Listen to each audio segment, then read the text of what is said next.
السلام علیکم ورحمۃ اللہ وبرکاتہ۔ ناظرین گرامی، آج میں آپ دوستوں کو رسول اللہ صلی اللہ علیہ وسلم کا پیارا فرمان سناؤں گا۔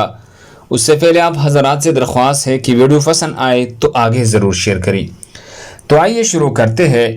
نبی کریم صلی اللہ علیہ وسلم نے فرمایا، جس مسلمان ماں باپ کے 3 نابالغ بچے مر جائے تو اللہ تعالیٰ ان کو اپنی رحمت کی فضل سے جنت میں داخل کرے گا۔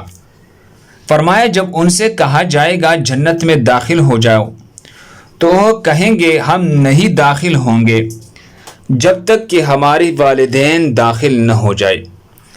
پھر کہا جائے گا جاؤ اپنے والدین کے ساتھ جنت میں داخل ہو جاؤ۔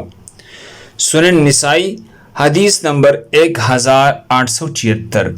اللہ ہم سب کو اس پر عمل کرنے کی توفیق عطا فرمائی۔ جزاکم اللہ۔